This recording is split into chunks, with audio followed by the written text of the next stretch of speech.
एक गांव में काशी नाम का बेहद कंजूस आदमी रहता था। एक दिन जैसे ही वह सोकर उठा, उसकी नाक में चाय की सुगंध टकराई। अरे वाह, सुगंध तो बहुत अच्छी है, पर ये मेरे ही घर से आ रही है।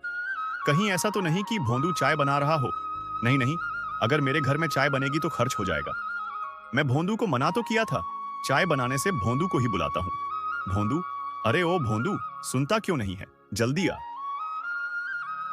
मालिक, आप हमको बुला रहे थे का? कब से आवाज सुनाई दे रहा था। अरे हाँ, बुलाया था। तुम ही चाय बना रहे थे का किचन में? हाँ हाँ मालिक, हम ही चाय बना रहे थे किचन में। का क्या बात हो गया? हे भगवान, कैसा नौकर है मालिक से, बिना पूछे चाय बना रहा था। तुम्हें शर्म नहीं आई? पिछले महीने ही तो चाय बनाई थी। किससे पूछकर चाय बना रहे थे तुम? लेकिन मालिक, पहले आप मेरी बात तो सुनिए। ये जो चाय बना रहा था मैं, वो चाय मेरे लिए नहीं था। वो चाय तो मालकिन के लिए था। मालकिन के सिर में दर्द हो रहा था। मैं अपने लिए चाय थोड़ी बना रहा था मालिक। तुम सच में ना भोंदू ही हो। अरे अगर सिर में दर्द हो रहा था तो उसके लिए चाय में पैसे खर्च करने की क्या जरूरत थी? थोड़ी देर में दर्द अपने आप बंद हो जाता। जल्दी से गैस बंद कर, नहीं तो गैस भी खत्म हो जाएगी। और मैं सुशीला को जाकर समझता हूं, तुम्हारा दिमाग तो खराब हो गया है। 10 रुपए के दूध में चाय, इतने पैसों में तो 3 दिन के आलू आ जाते। पता नहीं किस मनहूस दिन मेरी शादी तुम जैसी औरत से हुई थी। बाप के कमाए पैसे कहाँ ले जाओगे? मर जाओगे एक दिन, सब यही पड़ा रहेगा। वाह वाह, पहले की औरतें पति की लंबी उम्र के लिए व्रत रखती थीं, और आजकल की औरतें पति को मरने की दुआ देती हैं। भगवान करे ऐसा पत्नी किसी को ना दे। मैं तो पछता ही रहा हूं तुमसे शादी करके। हे भगवान, अब आप ही कुछ कर सकते हो। अरे, 1 महीने बाद चाय की तलब लग रही थी और उसमें भी तुमने आकर नजर गड़ा दी। किस्मत तो मेरी फूटी है जो मेरे पिताजी ने तुमसे शादी कर दी। हर हमेशा पैसा पैसा करते रहते हैं। इतना सब कुछ होने के बाद काशी अपने घर के बाहर कुर्सी पर बैठकर आराम फरमा रहा था। ये भोंदू अब धीरे धीरे कुछ ज्यादा ही होशियार होता जा रहा है। मुझसे बिना पूछे ही भोंदू चाय बनाने लगा। ओह, मैं इतना भुलक्कड़ कैसे हो सकता हूँ? मुझे तो भोंदू को पैसे देने थे, पूरे 6 महीने के पगार देने हैं। आज से 6 महीने पहले मैंने भोंदू से वादा किया था। अब 6 महीने पूरे हुए, उसे पगार तो देने ही होंगे। नहीं नहीं, मैं भी काशी हूँ, इतनी आसानी से 6 महीने के पैसे थोड़ी दे दूंगा। कुछ दिमाग तो लगाना ही होगा। 6 महीने होने के बाद भी जब भोंदू को उसके पैसे नहीं मिले, तब भोंदू काशी के पास जाकर कहता है, मालिक, आप तो समझ ही सकते हो, अब पगार देने की समय आ गई है, तो मेरा पगार दे दीजिए। क्योंकि 6 महीने से मैंने कोई भी पगार नहीं लिया है। और पगार दीजिए क्योंकि मुझे भी गांव भी जाना है मालिक। हैं? पगार? कैसी पगार? किस चीज के पगार लोगे तुम? मालिक, आप तो मुझसे ऐसे पूछ रहे हो जैसे कि आप कुछ जानते ही नहीं हो। 6 महीने से मैं आपके घर में काम कर रहा हूँ और अभी तक फूटी कौड़ी नहीं मिला है मुझे कुछ। पैसे तो दोगे ना? मेरा जितना पगार बनता है उतना पगार तो दोगे मेरा। अच्छा, तो तुम्हारी याद के लिए मैं बता दूं कि तुमने इतने दिन से मेरे घर की रोटियां तोड़ी हैं। अगर उसका पैसा मैं तुम्हें हिसाब करके दूं तो उल्टे मुझे तुम ही पैसे दोगे। इसलिए पैसे को अब तुम भूल जाओ, वरना तुम मेरे पैसे दो जो तुम इतने दिन से मेरे घर में खा रहे थे। मालिक, मैं गरीब होके भी आपकी इज्जत कर रहा हूँ, तो आप ये मत समझिए कि आप बहुत बड़े आदमी हो गए हो। गरीब का पैसा रखना अच्छी बात नहीं है। रुकिए, मैं कुछ काम करता हूँ, मैं अपने पैसा तो छोड़ूंगा नहीं। हाँ हाँ, जाओ, देख लेता हूँ तुम क्या कर लेते हो। अजी, अब कितना अन्याय करोगे बेचारे उसे भोंदू के साथ। कम से कम उसकी पगार तो दे दो बेचारा। किस्मत का मारा जो हमारे घर काम कर रहा है। 6 महीने की पगार कभी कोई रखता है क्या? यह तो आप गलत कर रहे हो। उसकी पगार दे दो, कम से कम भगवान से तो डरो। अरे मुझे समझ में नहीं आ रहा है कि तुम भोंदू की इतनी तरफदारी क्यों कर रही हो। मैं उसकी पगार दूं या ना दूं, उसे तुम्हें क्या है? अगर मैं उसकी पगार दे भी दूंगा तो उसे तुम्हें क्या मिल जाएगा? तुम मेरे काम में आने की कोशिश मत करो। और भोंदू के लिए तुम मुझे इतने ताने क्यों दे रही हो? क्या मेरे से ज्यादा प्यारा अब भोंदू ही लगने लगा है तुम्हें? इतना सब कुछ होने के बाद भोंदू गांव के प्रसिद्ध पेड़ के नीचे बैठ जाता है और वहाँ पर मुखिया भी था। तभी मुखिया भोंदू से कहता है, क्यों भोंदू, यहाँ पे बैठे हो? आज काम नहीं करना है क्या उस कंजूस के घर में? काम खत्म हो गया है क्या? बहुत दिन बाद गांव के बाहर देखे हैं बैठे। का कुछ बात है का भोंदू? का बताएं मुखिया जी, हमरा कंजूस मालिक ऐसा हमको घुमाया कि क्या ही बताएं अब आपको। अब आप ही बताइए कि अगर आपका कोई 6 महीने का पगार रख लेगा तो आपको कैसा लगेगा? वही किया है वो मेरे साथ। मेरा 6 महीना का पगार रख लिया है और अब दे नहीं रहा है। अरे ऐसे कैसे 6 महीना का पगार कोई भी रख लेगा? कहीं पागल तो नहीं हो गया वो काशी? चलो हम जाके समझाते हैं। पैसा रख लेगा, पैसा तू जरूर देगा। और काशी का हाल है? ई का सुन रहे हैं दोस्त कि तुम इसका पैसा रख लिए हो। देखो हम मुखिया हो के भी तुम्हारे घर आए हैं क्योंकि तुम गलत कर रहे हो। इसका पैसा दे दो। किसी का पैसा रखना सही बात नहीं ना है। इसको भी जरूरत होगा, इसका भी परिवार है, वो भी 6 महीने का पगार। गलत बात है काशी, दे दो इसका पैसा। मुखिया जी, आप यहाँ बीच में मत आइए। अगर बीच में आना ही है तो पहले भोंदू को बोलिए कि वह जितने दिन मेरे घर का रोटियां खाया है, खाना खाया है, उस खाने का पैसा मुझे चाहिए। अगर वह पैसा भोंदू देने को राजी है तब मैं कुछ कर सकता हूँ। देखो काशी, अगर तुम हद पार कर सकते हो तो मैं भी हद पार कर सकता हूँ। मैं गांव में पंचायत बैठाऊंगा कि ये काशी अपने नौकर का 6 महीने का पगार रख लिया है, तब तुम्हें अकल ठिकाने आएगी। तुमको ऐसे समझ में नहीं आ रहा है। तुम हद से ज्यादा होशियार बने जा रहे हो। तो मुझे भी हद से ज्यादा होशियार बनने आता है। अब देखो मैं क्या करता हूँ। अरे नहीं नहीं मुखिया जी, पंचायत बैठाने की क्या जरूरी है? अगर पंचायत बैठाओगे तो बात पूरे गांव में फैल जाएगी। इससे अच्छा है कि यह बात हम सबके ही आसपास रह के सुलझ सकता है। लेकिन मुखिया जी, आप इस भोंदू से पूछिए। 6 महीने पहले मैंने इससे कहा था कि मेरी दोस्त शर्तें हैं, और वह शर्तें मैं अभी बताऊंगा क्योंकि ये 2 शर्तें मैंने पहले नहीं बताई थी और बोला था कि शर्त बाद में बताऊंगा। अरे भाई हाँ हाँ, तो बताओ अपनी शर्तें। तुम्हारी शर्तें से डर कौन रहा है? बताओ कैसी है तुम्हारी शर्तें। मैं भी नहीं डर रहा हूँ और ये भोंदू भी नहीं डर रहा है। बताओ कैसी शर्तें हैं तुम्हारी? देखिए मुखिया जी, मेरी पहली शर्त यह है कि अगर भोंदू मुझे किसी भी तरह से खुश कर देगा तब भोंदू पहले शर्त जीत जाएगा। और दूसरी शर्त यह है कि मेरा एक पुराना झोपड़ी है और उसे झोपड़ी के अंदर गेहूं की बोरियां हैं और वह गेहूं की बोरियां गीली पड़ी है। तो भोंदू अगर बोरियां बिना बाहर निकाले सुखा देता है तब भोंदू दोनों शर्त जीत जाता है और मैं उसके 6 महीने के पगार भी दे दूंगा। बोलिए, अगर राजी है तो है।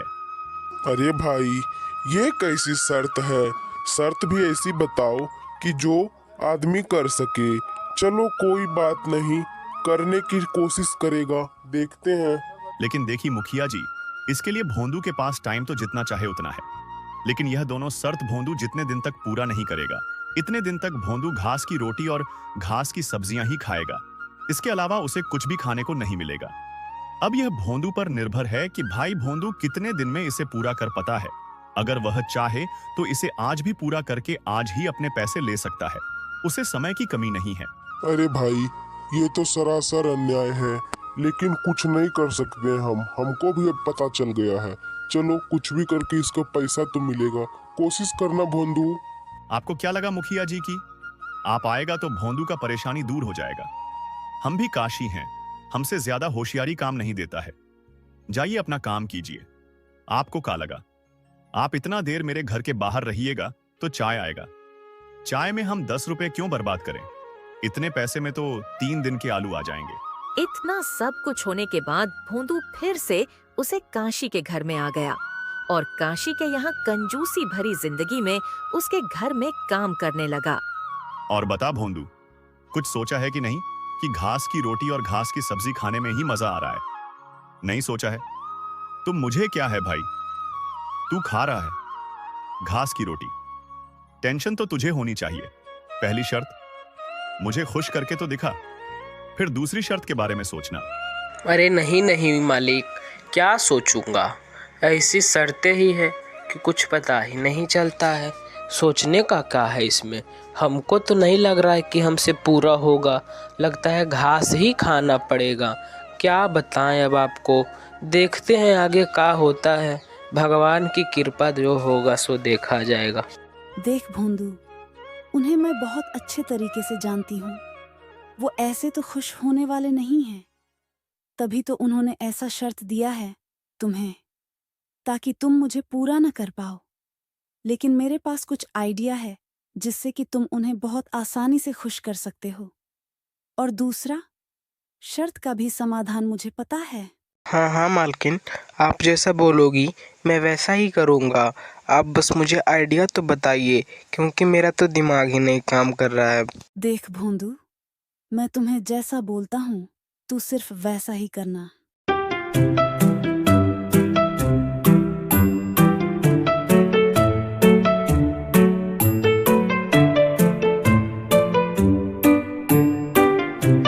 हाँ हाँ मालकिन, आप जैसा बोलोगी मैं वैसा ही करूँगा। इसको अपना के मैं मालिक से तो आराम से जीत सकता हूँ। मालिक मालिक, आपको मैं एक बात बताऊँ क्या? आज बहुत खुशी का दिन है, क्योंकि ना मैं कुछ रुपए पाया हूँ। रोड पे गिरा मिला था, तो मैंने सोचा कि मैं पैसों का करूँगा क्या, वो पैसे मैं आपको दे देता हूँ, आपके कुछ काम आ जाएंगे। अरे जा जा चला जा। सुबह सुबह क्यों दिमाग खराब कर रहा है? तुझे और कोई नहीं दिखता मजाक करने के लिए, तो मुझसे ही मजाक करने आ जाता है। मालिक, मैं भला आपसे सुबह सुबह क्यों मजाक करूँगा? मजाक तो आप कर रहे हो, मैं नहीं मजाक कर रहा हूँ, मैं सच बोल रहा हूँ। मुझे सच में रोड पे पैसे पड़े मिले हैं और वो पैसे मैं आपको ही दे दूँगा। अच्छा, तो जब सच ही बोल रहा है तो फिर बहुत अच्छी बात है। लेकिन क्या बताऊं भोंदू, तूने तो आज सुबह सुबह मुझे खुशी कर दिया। काश ऐसे तो प्रतिदिन पैसे ला कर दे, पर कोई बात नहीं, आज तो तूने मुझे खुश कर दिया ना। हाँ हाँ मालिक, वो सब तो ठीक है, लेकिन आप सचमुच में खुश हो गए हो ना, कि ऐसे ही नौटंकी कर रहे हो? सच में खुश हो गए हो क्या? अरे अरे, मैं क्यों झूठ का खुश होऊंगा? नहीं नहीं, ऐसी कोई बात नहीं है। मैं सचमुच में खुश हो गया हूं। अरे अगर किसी को सुबह उठते ही लक्ष्मी प्राप्त हो तो वह नाराज होगा क्या भोंदू? तू तो सच में भोंदू ही रहेगा। मालिक, भोंदू मैं नहीं, भोंदू तो आप बने हो। खुश करने का शर्त था ना पहला आपकी, ये देखो, ये तो पूरा हो ही गया। खुश तो हो ही गए आप, इसलिए मैंने पहले ही आपसे पूछ लिया कि खुश तो हो ना, तो खुश हो गए। पहली शर्त तो हुई पूरी, अब बाकी है दूसरी शर्त, तो चलो वो भी पूरा कर ही देता हूँ। चलो आपकी झोपड़ी के पास चलो। अरे अरे, ये तुम कैसा दिमाग लगाए हो भोंदू? ऐसे थोड़ी होता है, ये तो बेईमानी हुई ना। गलत तरीके से खुश किया हो। नहीं नहीं, मैं नहीं मानूंगा। ये सब तुम कुछ भी करो। नहीं नहीं मालिक, जैसा दिमाग आप लगाए हो कि मैं शर्त को ही पूरा नहीं कर सकता, पर ये आपकी गलत सोच थी। मैंने आपकी शर्त को पूरा कर दिया। अब वो गलत तरीका चाहे या फिर सही तरीका, किसी तरीके से शर्त तो पूरा हुआ ना बस। चलो कोई बात नहीं, दूसरी शर्त के पास चलते हैं। उसको तो तुम पूरा नहीं कर सकते हो, क्योंकि बिना बोरी ले जाए उस बोरी को सुखाना है। ये करना तो मुश्किल है। देखो भाई, भोंदू यही है, वह झोपड़ी और इसके अंदर है बोरियां, और तुमको बिना बोरियां बाहर निकाले सब बोरियां को सुखाना है। आगे तुम्हारा काम है कि तुम्हें कैसे सुखना है। चलो ठीक है, अपने काम पर लग जाओ। मालिक, उसमें आपको उतना सोचने की कोई ज़रूरत नहीं है, क्योंकि मैं सब पहले ही सोच लिया हूँ। मैं अपने तरीके से काम करूँगा और बस आप देखते रहिए। बिना बोरियां बाहर निकाले मैं बोरियां सुखा भी दूँगा। बस आप देखते जाइए कि मैं क्या क्या करता हूँ। इतना सब कुछ होने के बाद भोंदू झोपड़ी के छत पर चढ़ जाता है और चपाड़ से छत को तोड़ने लगता है। छत दरक के धीरे धीरे टूटने लगती है। पूरा छत तोड़ने के बाद भोंदू मालिक से कहता है, क्यों मालिक, अब पूरे बात को समझे क्या? मैंने तो पूरे छत को ही तोड़ दिया, क्योंकि अब सूर्य की किरण सीधे इसके अंदर जाएगी और इसके अंदर गीली बोरियां जो है वो भी सूख जाएगी। रुकिए, नीचे आता हूँ, यहाँ से तो मुझे अब डर भी लगने लगा है। अरे भोंदू, ये तूने क्या कर दिया? तूने तो मेरे झोपड़ी को ही तोड़ दिया। अरे ये मेरे दादाजी की झोपड़ी थी और वह भी तुमने तोड़ दी। बरसों से बारिश में यह झोपड़ी ऐसे पड़ी थी, कुछ नहीं बिगाड़ सकी, और तूने कुछ ही मिनट में इस झोपड़ी को बर्बाद कर दिया। हे भगवान, क्या करूं मैं? इसका भाई, मुझसे ही गलती हो गई जो मैंने तेरी पगार रख ली। तू अपनी पगार ले और यहां से कल्टी मार। तो ये बात आपको अब समझ में आई ना मालिक? अगर यही बात आप पहले समझ जाते तो आज इतनी दिक्कत नहीं होती। पर चलिए कोई बात नहीं, जो भी होता है अच्छे के लिए ही होता है। अब जाके आप मेरी पगार दीजिए, अब लेट मत कीजिए क्योंकि मुझे अपना गांव जाना है। अच्छा अच्छा ठीक है, घर तो चलो, यहीं पर पगार ले लोगे क्या भोंदू? घर जाते ही काशी सबसे पहले भोंदू को उसकी पगार दे देता है और भोंदू अपना घर गांव चला जाता है। भोंदू, जाओ अपने गांव चले जाओ, लेकिन गांव का काम खत्म करके जल्द ही आ जाना। हाँ हाँ मालकिन, आप जैसा बोलोगी मैं वैसा ही करूँगा। गांव का काम खत्म करके मैं जल्द ही यहाँ पे आ जाऊँगा, आप चिंता करने की कोई बात नहीं है। हमें दूसरों के लिए बुरा कभी नहीं सोचना चाहिए, क्योंकि जब हम दूसरों के लिए बुरा सोचते हैं तो खुद हमारे साथ ही बुरा हो जाता है। इसलिए कर भला तो हो भला।